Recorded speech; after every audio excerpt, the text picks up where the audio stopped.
yeah, it's going to be a tough watch. Oh, this is tough. Yeah, I've had to swap energy for mental health. And it was a worthwhile swap. It really was. Life is beautiful, there's so much hope. Even in the darkest of times, there's radiating light. Live each moment fully and completely, and dance to the music of the lush green earth. Oh, yeah.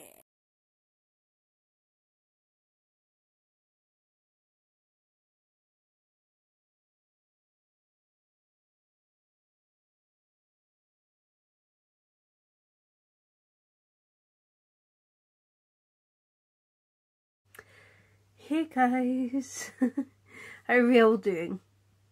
So this is the third attempt at filming this video, so let's see how we get on.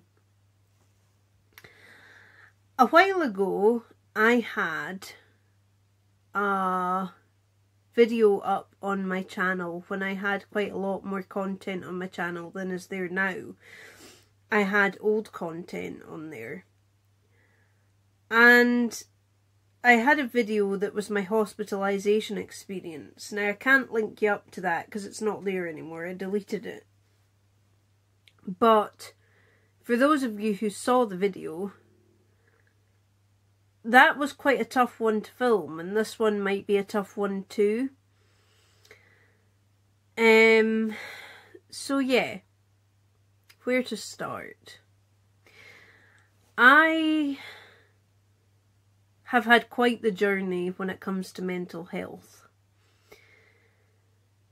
And if you didn't see the trigger warning at the start, this video will cover hospitalizations, it will cover psychosis, it will cover suicide attempts, it will cover a lot of things. It's quite a deep video. So if that's not your cup of tea and you want to click off, please do and go and watch something about fluffy bunnies, because this is not the one for you.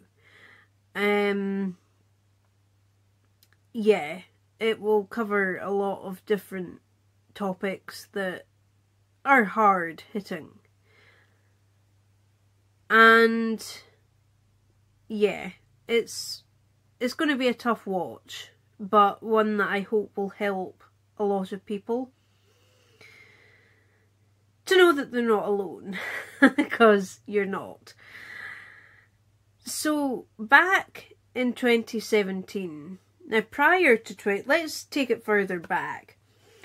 Prior to 2017, I had some scrapes with what I would term to be depression and anxiety. Those were quite tough.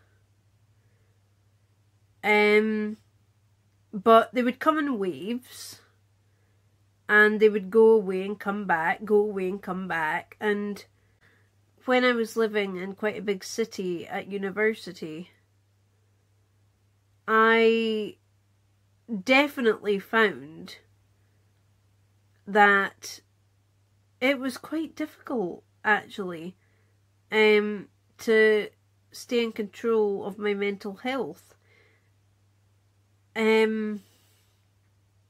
Yeah, various things happened to me growing up and so on and so forth. Oh, this is tough to talk about, but we'll continue. Various things happened to me growing up, like getting bullied, for example, and some other things that I won't go into. And the proverbial hit the fan when I was at university.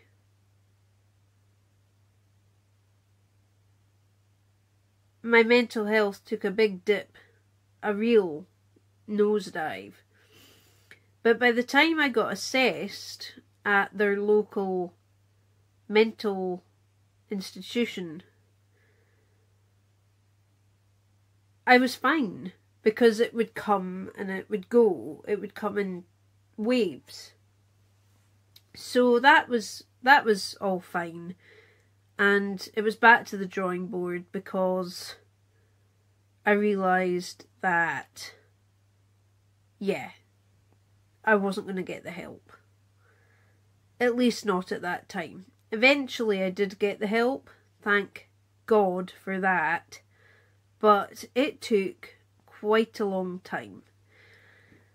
So the next part of the journey, which is quite fortunate, shall we say, I graduated university and I came home. And one day I was out with a friend and we were at a local place where people under a certain age could go to print their stuff or get resources or stuff like this. I was over the age for using the actual resource, but I was chumming my friend who was still within that age bracket at the time. And yeah, out the corner of my eye I spied an autism leaflet, but specifically an Asperger's syndrome leaflet. And this was the beginning of me actually getting help. I said to the guy working there, "Look, can you help me? I think I've got this. This sounds like me." "Oh, we can't help you, but the local place along the way," and I'm being quite cryptic about this because I don't want anybody to twig where I live. But the local autism care centre,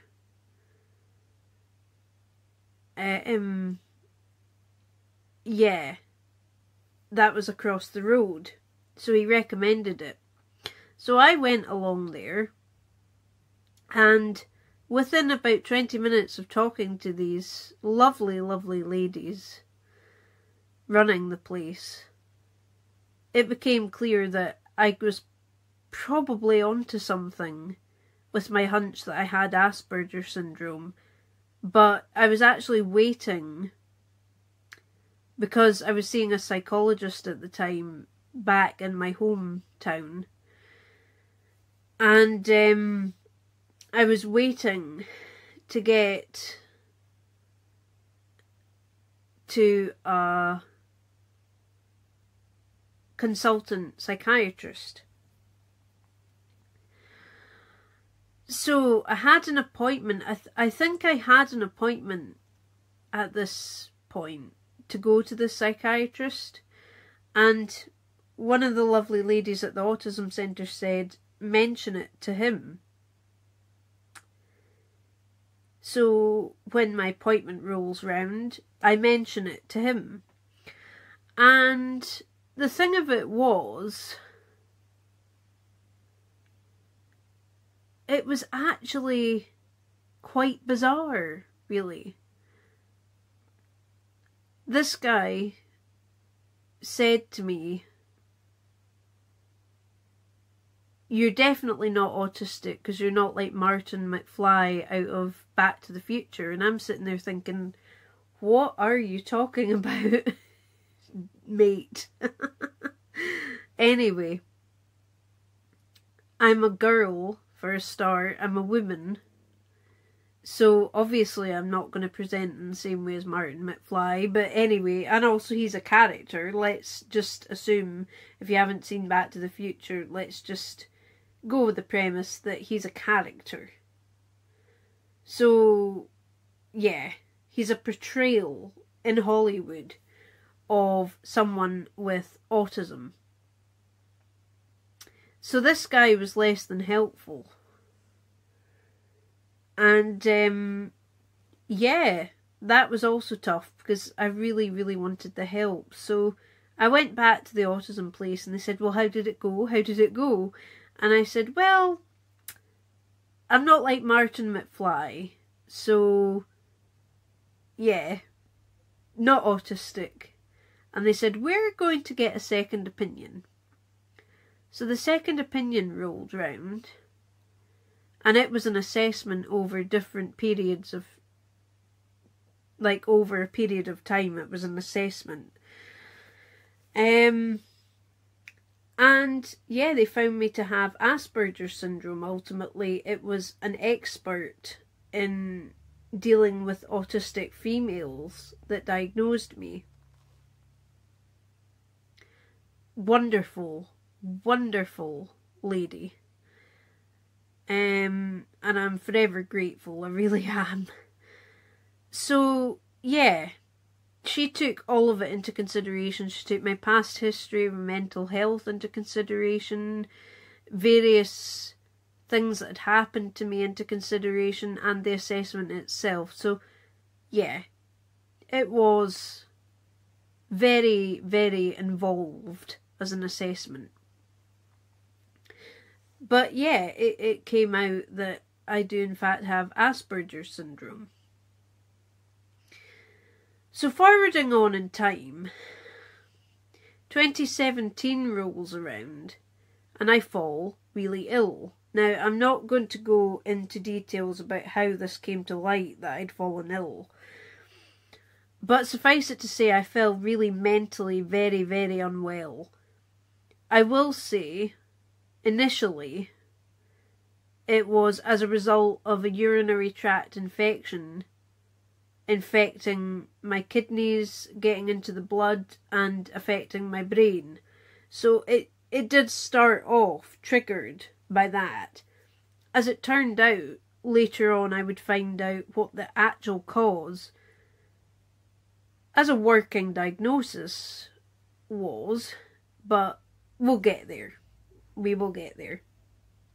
So, yeah, it turned out that it was going to be fairly... Oh boy. Just give me a minute.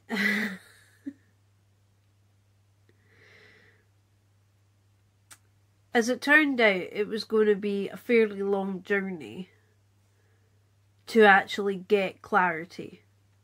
But like I say, we'll get there. So 2017 rolls round, anyway, which was exactly 2 years after I graduated university. And like I say, I fell very ill. And I ended up in the local mental hospital in my hometown. And my first experience there was an absolute nightmare because I wasn't actually well enough to know what was going on. I was so ill. I was just out of reality completely. Yeah, so not a very well lady, and I wasn't a happy camper. And ultimately they sent me home early when I wasn't better. And they sent me home on the wrong medications, it would turn out. So, forwarding on in time, 2020 rolls around and my mental health goes again. And yeah, I said to the lady from the autism centre and my CPN that I had from the first hospitalisation, I said on the phone, I think I need to go back into the hospital. In fact, I think it was in person to the lady from the autism centre, but it was on the phone to the CPN. And if I remember correctly. But like I say, I was alert enough to know that that's where I needed to be, but I wasn't with it enough to remember all of the exact ins and outs of it, so I do apologise. But ultimately I end up signing myself back in through these lovely people that helped me greatly, and one of them continues to help me greatly. The lady from the autism centre, they helped me sign myself in to get some help again. So I ended up on the right medications, and this is cutting a long story short here, because when you go into mental hospital, they trial and error it until they find out what works. That's basically how it is. So yeah, they trialed and errored it, and there I was, finally on the right medications. And I remember them saying to me the day I got released to go home, I remember them saying to me, look, there's clearly an affective component of this. Affective. A-F-F-E-C-T-I-V-E. Affective. So our working diagnosis is schizoaffective disorder. And I might do another video on what that is at a later date. But yeah. So yeah, I've had to swap energy for mental health. And it was a worthwhile swap. It really was. I wouldn't change a thing. So yeah, that was that. Suicide attempts. I did try in my mental health journey to commit suicide a couple of times. Maybe more than twice. I can't really remember, but I did try. Not going to go into detail about that, because that would just be gratuitous and unnecessary. But suffice it to say, I did attempt it. Thankfully, thank God, I wasn't successful. But yeah, my mental health journey is really now dealing with the tiredness that I've got. And that does definitely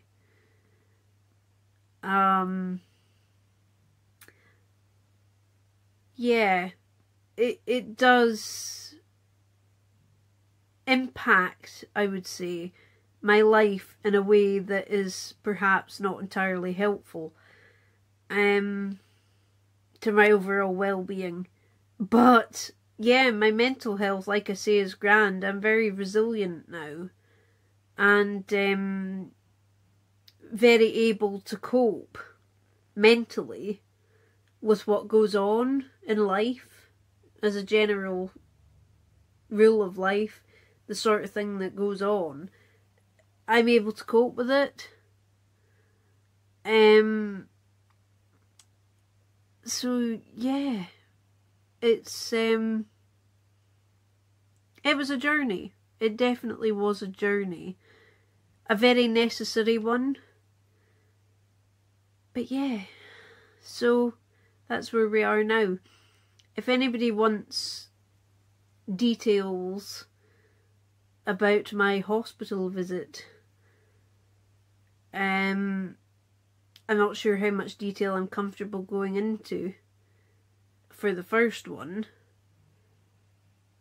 but I think I've nutshelled it here in a way that probably would answer any questions in a boundaried way. So yeah, that's it really. So I hope this video helped and certainly gave a bit of context to why I'm sitting here today. My message to wrap this video up would be that if you're sitting there struggling and you think it's an uphill climb and there's no way to get better, it's not true. There's always hope. And I even wear hope in a little bottle Says hope, says the word hope. I made this myself. I wear it next to my heart because I do truly believe that there is hope. And I want to surround myself with that energy and vibration. So yeah, that's it really. There's always resources. Always resources. And yeah, I think I've covered everything. So you guys take care, and I'll speak to you again soon. Okay, bye. Live each moment fully and completely, and dance to the music of the lush green earth. Oh yeah.